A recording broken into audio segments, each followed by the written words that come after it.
జూబ్లీహిల్స్ ఉప ఎన్నిక ప్రచారం మరి కాసేపట్లో ముగియనుంది. మైకులు బంద్ అవడమే కాదు, ఇతర ప్రాంతాల నుంచి వచ్చిన నేతలు కూడా నియోజకవర్గం వదిలి వెళ్లాల్సి ఉంటుంది.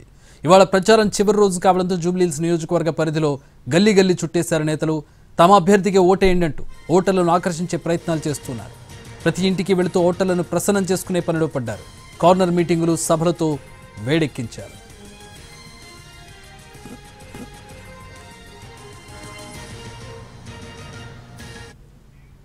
ప్రధాన పోటీ బీఆర్ఎస్ కాంగ్రెస్ మధ్య ఉన్నప్పటికీ బీజేపీ కూడా పోటీపడి ప్రచారం ముమ్మరంగా చేసింది. కీలక నేతలు ప్రచారంలో పాల్గొన్నారు.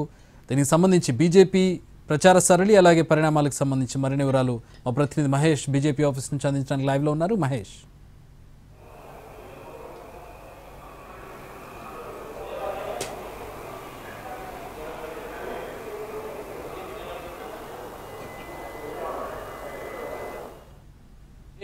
బీజేపీ ప్రచారం విషయానికి వచ్చినట్లయితే జూబ్లీహిల్స్లో జోరుగా ప్రచారం చేసిందని చెప్పొచ్చు.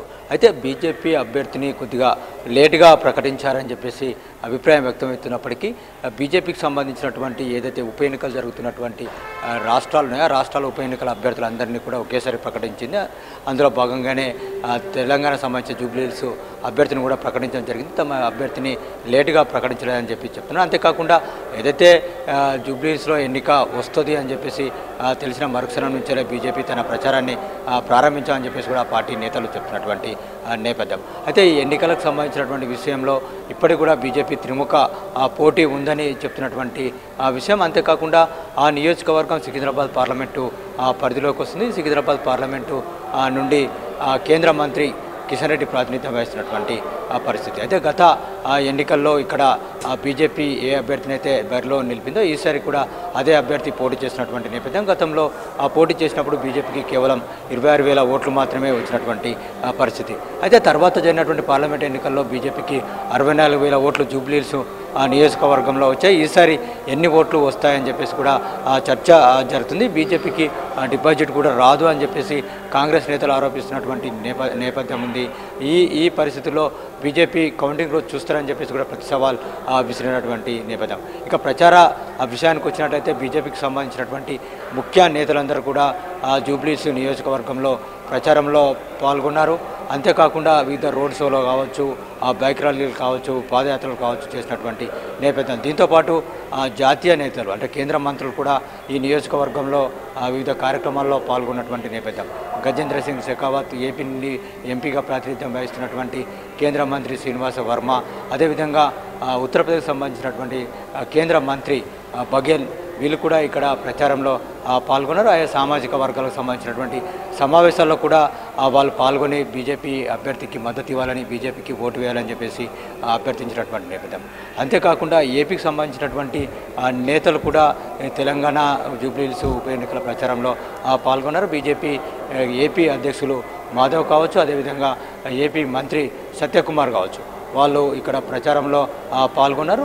ర్యాలీలో, పాదయాత్రలో కూడా పాల్గొని బీజేపీ అభ్యర్థి తరఫున ప్రచారం చేసినటువంటి నేపథ్యం. దీంతోపాటు ఏదైతే బీజేపీ మిత్రపక్షాలుగా ఉన్నటువంటి టీడీపీ, జనసేనకు సంబంధించినటువంటి కార్యకర్తలు కూడా బీజేపీ అభ్యర్థి ప్రచారంలో పాల్గొన్నారు. నామినేషన్ కార్యక్రమంలో కూడా పాల్గొన్నటువంటి నేపథ్యం. అయితే జనసేన మాత్రం అధికారికంగా తాము మద్దతిస్తున్నట్టుగా ప్రకటించింది. బీజేపీ జనసేనకు సంబంధించినటువంటి రాష్ట్ర అధ్యక్షులు కావచ్చు, ముఖ్యమైనటువంటి నేతలు కావచ్చు ఇక్కడ ఎన్నికల ప్రచారంలో పాల్గొన్నటువంటి పరిస్థితి కనిపించింది. అయితే టీడీపీకి సంబంధించినటువంటి ఎలాంటి అధికార ప్రకటన రానప్పటికీ టీడీపీకి సంబంధించినటువంటి శ్రేణులు తమకు మద్దతు ఇస్తున్నారని చెప్పేసి కిషన్ రెడ్డి కావచ్చు, మిగతా నేతలు కావచ్చు ప్రకటించినటువంటి నేపథ్యం. వాళ్ళ మద్దతు తమకు ఉందని చెప్పేసి కూడా చెప్తున్నటువంటి పరిస్థితి. ఇక బీజేపీ రాష్ట్ర నాయకత్వం విషయానికి వచ్చినట్లయితే కిషన్ రెడ్డి పార్లమెంట్ నియోజకవర్గానికి ప్రాతినిధ్యం వహిస్తున్నటువంటి నేపథ్యంలో తానే అభ్యర్థి అన్నట్టుగా అక్కడ ప్రచారం చేయడం జరిగింది. ప్రతిరోజు కూడా ఉదయం, సాయంత్రం ఆయన ప్రచార కార్యక్రమంలో పాల్గొన్నారు. ఎప్పుడైతే నోటిఫికేషన్ వచ్చిందో అప్పటి నుంచి కిషన్ రెడ్డి ఇక్కడే ఎక్కువగా మకాం పెట్టడం జరిగింది. జూబ్లీహిల్స్ నియోజకవర్గంలో ఎక్కువగా తిరిగినటువంటి నేపథ్యం. అంతేకాకుండా అంతకు ముందు నుండే రెగ్యులర్గా ఇక్కడ ఉప ఎన్నికలు జరుగుతుందని తెలిసినప్పటి నుండే కిషన్ రెడ్డి అక్కడ వివిధ కార్యక్రమాలు పెట్టుకోవడము, ఆ ప్రభుత్వం సంబంధించినటువంటి కార్యక్రమాలు కూడా అక్కడే నేను నిర్వహించుకోవడము, అభివృద్ధి సంక్షేమ కార్యక్రమాల్లో పాల్గొనడం లాంటి కార్యక్రమాలు చేస్తూ రావడం జరిగింది. కిషన్ రెడ్డి యొక్క ఎన్నికని భుజాన వేసుకున్నట్టుగా చాలా స్పష్టంగా కనిపించింది. ఇక కిషన్ రెడ్డితో పాటు మిగతా పార్టీకి సంబంధించినటువంటి ఎంపీలు ఎమ్మెల్యేలు కూడా నియోజకవర్గంలో తిరిగారు. డివిజన్లో ఒక ఇన్ఛార్జ్ కూడా తీసుకున్నటువంటి నేపథ్యం. పార్టీ యొక్క మానిటరింగ్ కమిటీని కూడా వేయడం జరిగింది. ఆ మానిటరింగ్ కమిటీలో ఎంపీ రఘునందన్ రావు, అదేవిధంగా బీజేఎల్పీ ఉపనేత పాయల్ శంకర్ వీళ్ళు కూడా కీలకంగా అక్కడ వ్యవహరించడం జరిగింది. డివిజన్లో ఇన్ఛార్జీలు కూడా వాళ్ళు ఉంటూ అక్కడ ఎన్నికల ప్రచారంలో పాల్గొన్నటువంటి నేపథ్యం. మిగతా పార్టీకి సంబంధించిన ఎమ్మెల్సీలు కావచ్చు, ఎమ్మెల్యేలు కావచ్చు, వాళ్ళకి డివిజన్లను ఇవ్వడం జరిగింది. ఆ డివిజన్లో పాల్గొన్నటువంటి నేపథ్యం. అంతేకాకుండా పార్టీకి సంబంధించినటువంటి రాష్ట్ర ముఖ్య నేతలందరూ కూడా ఆ నియోజకవర్గంలో మకాం వేశారు. ఒక 6-7 పోలింగ్ బూత్లకు కలిపి ఒక శక్తి కేంద్రంగా బీజేపీ నిర్ణయించడం జరిగింది, డిసైడ్ జరిగింది. ఆ శక్తి కేంద్ర ఇన్ఛార్జ్గా వీళ్ళు పనిచేయడం జరిగింది. అక్కడ వాళ్ళ పరిధిలో ఉన్నటువంటి ప్రతి పోలింగ్ బూత్లో కూడా ఓటర్లను కలిసేటువంటి పని కూడా ఆ నేతలకు అప్పచెప్పడం జరిగింది. వాళ్ళందరూ కూడా ప్రతి ఇంటికి వెళ్ళి బీజేపీకి ఓటు వేయాలని చెప్పేసి అభ్యర్థించినటువంటి. ఓవరాల్గా చూసినట్లయితే బీజేపీ గ్రౌండ్ లెవెల్లో అన్ని ఇళ్లకు వెళ్ళడం జరిగింది, బీజేపీకి ఓటు ఇవ్వడం జరిగింది. ఈ ఎన్నికల్లో హిందుత్వ ఎజెండాగా బీజేపీ ముందుకు వెళ్ళిందని చెప్పొచ్చు. అక్కడ ఎక్కువగా ముస్లిం ఓట్లు ఉన్నటువంటి నేపథ్యంలో బీజేపీ హిందుత్వ ఎజెండాగా, జాతీయవాదం ఎజెండాగా వెళ్ళింది. హిందువులందరూ కూడా బీజేపీకి ఓటు వేయాలని చెప్పేసి ఆ పార్టీ అప్పీల్ చేసినటువంటి పరిస్థితి. Chakri. Alright, thanks for the updates Mahesh. ఉప ఎన్నిక ప్రచారం ముగిసిపోతోంది. కాంగ్రెస్ నుంచి మంత్రులతో పాటు సీఎం రేవంత్ రెడ్డి కూడా ప్రచారం చేశారు. బీఆర్ఎస్ నుంచి కేటీఆర్ సహా పలువురు లీడర్లు గల్లీలో కలియదిరిగారు. ఒకరి మీద ఆరోపణలు ప్రత్యారోపణలతో చాలా హాట్గా జరిగింది.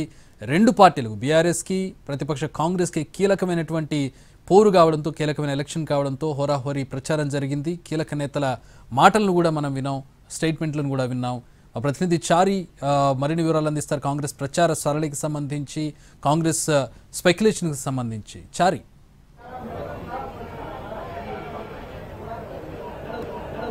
రైట్, కాంగ్రెస్ పార్టీకి సంబంధించినటువంటి ఎన్నికల ప్రచారాన్ని కనుక చూస్తే సీఎం రేవంత్ రెడ్డి నుంచి మొదలుకొని కేబినెట్ లో ఉన్నటువంటి మంత్రులంతా కూడా ఈ ఎన్నికల ప్రచారంలో పాల్గొన్నారు.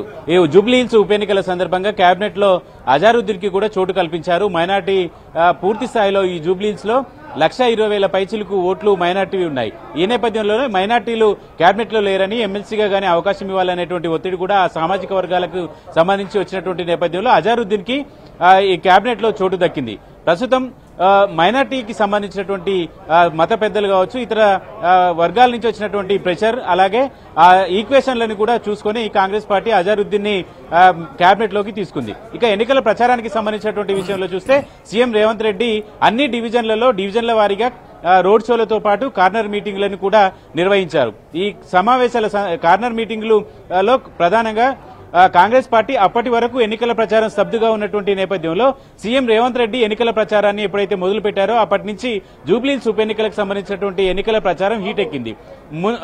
ఎన్నికల షెడ్యూల్ రావడానికంటే చాలా రోజుల ముందుగానే 3 మంత్రులకు బాధ్యతలను అప్పగించింది కాంగ్రెస్ పార్టీ. పొన్నం ప్రభాకర్, వివేక్, తుమ్మల నాగేశ్వరరావు, ఈ ముగ్గురికి కూడా ఇన్ఛార్జి బాధ్యతలను అప్పచెప్పి ఇక్కడ ఉన్నటువంటి సమస్యలు, వాటికి సంబంధించినటువంటి అభివృద్ధి సంక్షేమ కార్యక్రమాలని ప్రారంభించారు. వాటితో పాటుగా కొనసాగింపుగా డివిజన్ కి 2 మంత్రుల్ని కేటాయించి ఒక 100 ఓటర్లకి ఒక నాయకుడిని, అది కార్పొరేషన్ చైర్మన్ కావచ్చు, ఎమ్మెల్సీ కావచ్చు, ఎమ్మెల్యే కావచ్చు, ఇలాంటి స్థాయిలో ఉన్నటువంటి వాళ్ళందరికీ కూడా 100 మందికి ఒక నాయకుడిని కేటాయించి ఎన్నికల ప్రచారాన్ని నిర్వహించారు. ఈ సందర్భంగా అనేక అంశాలను కూడా చర్చకొచ్చాయి. జూబ్లీహిల్స్ లో ఉన్నటువంటి సమస్యలు, జూబ్లీహిల్స్ లో ఉన్నటువంటి ప్రజలు ఏం కోరుకున్నారు అనేటువంటి అంశాల కంటే రాజకీయపరమైనటువంటి అంశాలే పెద్ద దుమారాన్ని రేపినటువంటి పరిస్థితి కనబడుతుంది. ప్రధానంగా కాంగ్రెస్ పార్టీ ఎన్నికల ప్రచారంలోకి వచ్చిన ముందు తన అభివృద్ధి జరగాలంటే వచ్చే 3 ఏళ్లు కాంగ్రెస్ పార్టీ అధికారంలో ఉంటుంది కాబట్టి ఆ నవీన్ యాదవ్ ని గెలిపించాలనేటువంటి అప్పీల్ ని కూడా చేసినటువంటి సందర్భాన్ని చూసాం. ఆ తర్వాత ప్రచారం ముగించేటువంటి క్రమం వస్తున్న తరుణంలో రాజకీయపరమైనటువంటి అంశాలు, రాజకీయపరమైనటువంటి చర్చనే పూర్తి స్థాయిలో హీటెక్కించినటువంటి పరిస్థితి అయితే కనబడుతుంది. బీఆర్ఎస్, బీజేపీ ఒకటే అనేటువంటి అంశాన్ని, అలాగే కాళేశ్వరానికి సంబంధించినటువంటి సిబిఐ విచారణ కోరినటువంటి బీజేపీ నేతలు 3 నెలలు అయినా కూడా సిబిఐ విచారణ ఎందుకు ఒక అడుగు కూడా ముందుకు వేయలేదు అనేటువంటి అంశాలన్నింటినీ కూడా సీఎం రేవంత్ రెడ్డి ప్రస్తావిస్తూ వచ్చారు.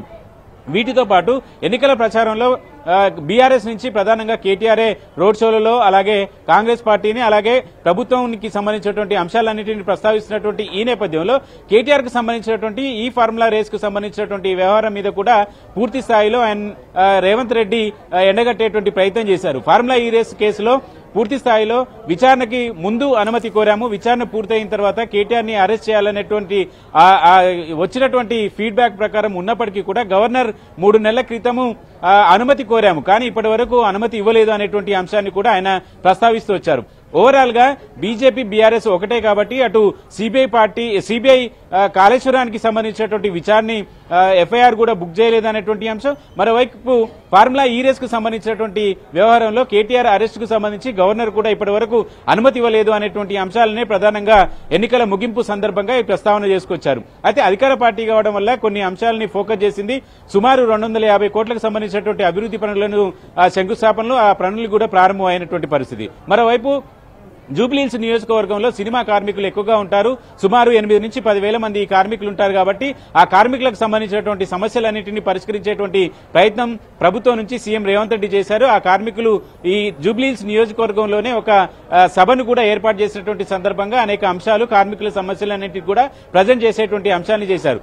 ఈ నేపథ్యంలో అటు సినిమా కార్మికులు తమకు వైపు ఉంటారనేటువంటి ఆశాభావంతో కూడా కాంగ్రెస్ పార్టీ ఉంది. ఇక కమ్మ సామాజిక వర్గానికి సంబంధించినటువంటి నాయకులు అనేక సమస్యల్ని చెప్పారు. దాంట్లో భాగంగా ఎన్టీ రామారావు యొక్క విగ్రహాన్ని మైత్రివనం సర్కిల్లో ఏర్పాటు చేయాలనేటువంటి హామీని కూడా ఆయన సీఎం రేవంత్ రెడ్డి ఎన్నికల సభలో ప్రకటించారు. ఇలా సామాజిక వర్గాలకు సంబంధించినటువంటి అంశాలన్నింటి మీద కూడా ఫోకస్ చేసింది కాంగ్రెస్ పార్టీ. అన్ని సమస్యల్ని కూడా అటెంప్ట్ చేసేటువంటి ప్రయత్నం చేసింది. వచ్చినటువంటి ప్రతి సమస్యను కూడా మంత్రుల ద్వారా ఆ శాఖలకు సంబంధించినటువంటి అధికార యంత్రాంగం ద్వారా పరిష్కరించేటువంటి ప్రయత్నం చేసింది. ఇలా మొత్తానికి కాంగ్రెస్ పార్టీ గతంలో 3 పర్యాయాలుగా కాంగ్రెస్ పార్టీ ఇక్కడ ఎప్పుడు విజయం సాధించలేదు. పీజేఆర్ తర్వాత కాంగ్రెస్ పార్టీ కొంత డీలా పడింది. కానీ అలాంటి పరిస్థితి నుంచి ఎన్నికల్లో జూబ్లీహిల్స్ లో పైచేయి సాధించే దిశగా ఎన్నికల ప్రచారాన్ని నిర్వహించారు. మంత్రులంతా కూడా ఇదే జూబ్లీహిల్స్ నియోజకవర్గంలో ఉన్నారు. అలాగే పార్టీకి సంబంధించి ప్రభుత్వానికి సంబంధించినటువంటి ప్రభుత్వంలో ఉన్నటువంటి కార్పొరేషన్ చైర్మన్లు కావచ్చు, డివిజన్ల వారీగా ఉన్నటువంటి నాయకులందరికీ పని విభజన చేపట్టిన తర్వాత కాంగ్రెస్ పూర్తి స్థాయిలో ఎన్నికల ప్రచారాన్ని చేసింది. కాంగ్రెస్ పార్టీ గెలిచి తీరుతుందా అనేటువంటి ఒక కాన్ఫిడెన్స్ ని కూడా కార్యకర్తలకి అలాగే స్వతహాగా కాంగ్రెస్ నాయకత్వానికి కూడా ఒక కాన్ఫిడెన్స్ అయితే వచ్చిందనేటువంటి అభిప్రాయంతో కనబడుతోంది. All right, thanks for the updates Chari. మొత్తంగా చూస్తే జూబ్లీహిల్స్ ఉప ఎన్నిక పోరు ఆసక్తికరంగా సాగుతోంది. అభ్యర్థుల ఎంపిక నుంచి ప్రచారం వరకు కూడా ప్రధాన పార్టీలు పక్కాగా అడుగులేశాయి. ప్రధాన పార్టీల మధ్య డైలాగ్ వారు ఒక రేంజ్లో సాగింది. ప్రతిరోజు ఏదో ఒక సెన్సేషనల్ స్టేట్మెంట్స్ ఇస్తూ సాగాయి ప్రచార హోరు. డివిజన్ల వారీగా పక్కాగా లెక్కలు వేసుకుంటూ ముందుకెళ్తారు.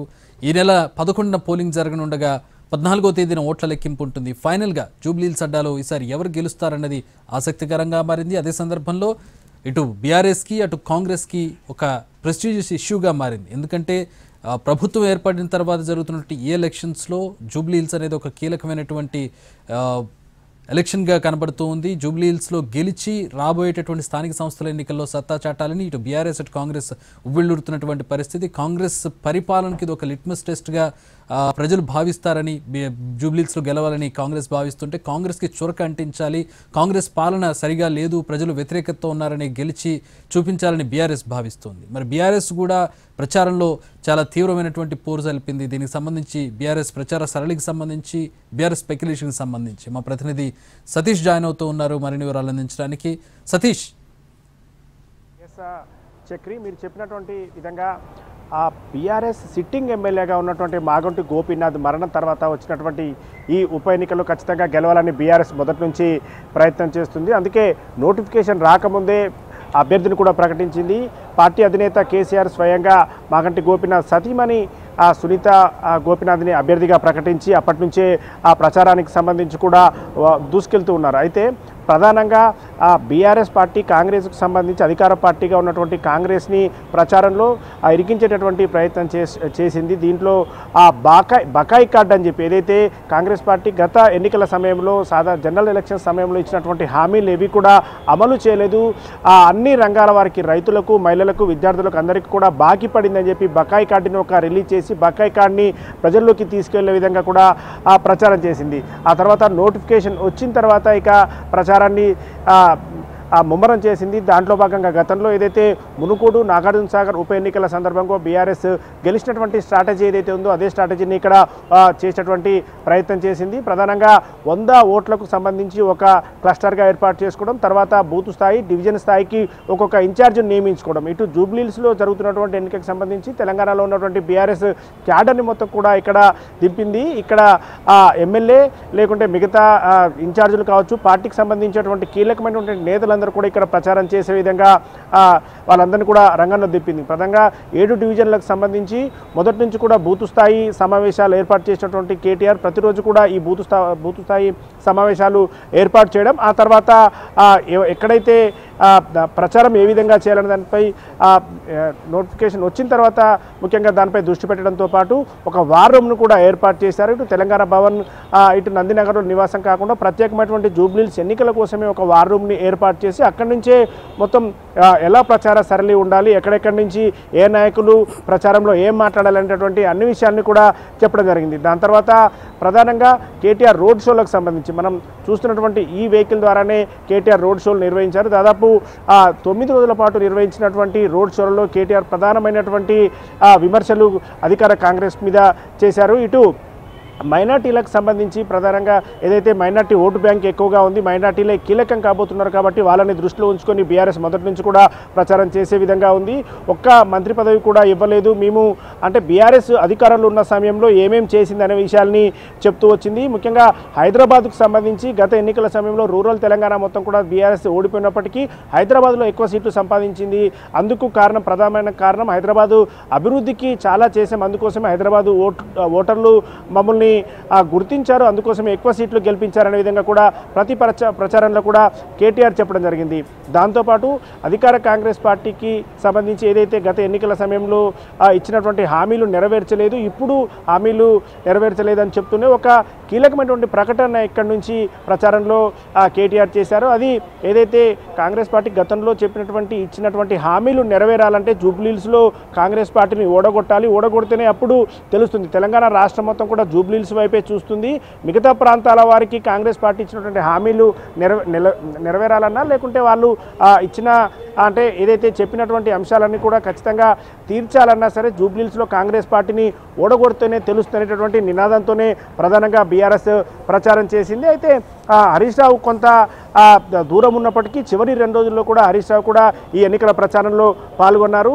ఇటు కేటీఆర్ రోడ్ షోలతో పాటుగా హరీష్ రావు ఇంటి దగ్గర నుంచి వార్ రూమ్ దగ్గర నుంచి కావచ్చు మొత్తం అన్ని గైడ్లైన్స్ను ప్రధానంగా బీఆర్ఎస్కు సంబంధించి గతంలో ఏదైతే జూబ్లీహిల్స్ నియోజకవర్గంలో 16,000 మెజార్టీతో మాగంటి గోపీనాథ్ గెలిచారు ఈ 2023లో. కాబట్టి అప్పుడు మాగంటి గోపీనాథ్ ఎలాంటి స్ట్రాటజీ ఉపయోగించారని అదే విధమైన స్ట్రాటజీ ఉపయోగించాలని చెప్పి బీఆర్ఎస్ ప్లాన్ చేసింది. అందుకోసమే ఒక్కొక్క వర్గం దగ్గరికి వెళ్ళడం కావచ్చు, ఇటు క్యాస్ట్ వైజ్గా అదేవిధంగా గతంలో ఉన్నటువంటి బీఆర్ఎస్ అధికారంలో ఉన్న సమయంలో ఎవరెవరికి తాము చేసినటువంటి అంశాలు ఏమున్నాయో వాళ్ళందరినీ కలిసేటటువంటి ప్రయత్నం చేసింది. దాంట్లో ఎగ్జాంపుల్గా కొల్లూరుకు సంబంధించి ఏదైతే డబల్ బెడ్రూమ్లు దాదాపు 3,500 డబల్ బెడ్రూమ్ జూబ్లీహిల్స్ నియోజకవర్గంలో ఇచ్చాం, వాళ్ళందరూ కూడా ఇప్పుడు పటాన్చెరు నియోజకవర్గ పరిధిలో ఉన్నటువంటి కొల్లూరు దగ్గర ఉన్నారు కాబట్టి వాళ్ళందరూ ఓట్లు రావాలి. ఖచ్చితంగా డబల్ బెడ్రూమ్ తీసుకున్న వాళ్ళందరూ కూడా తమకే ఓట్లు పడతాయి.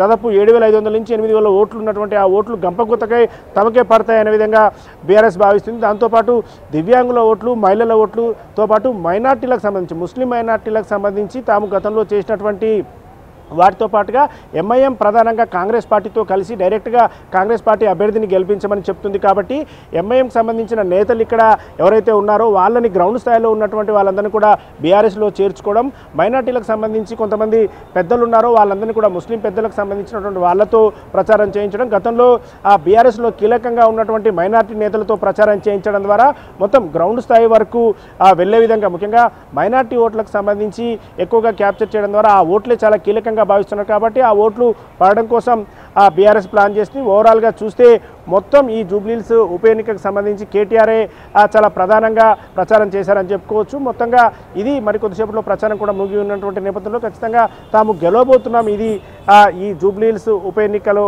గెలవబోతున్నామని బీఆర్ఎస్ చెప్తుంది. Chakri. All right, thanks for the updates.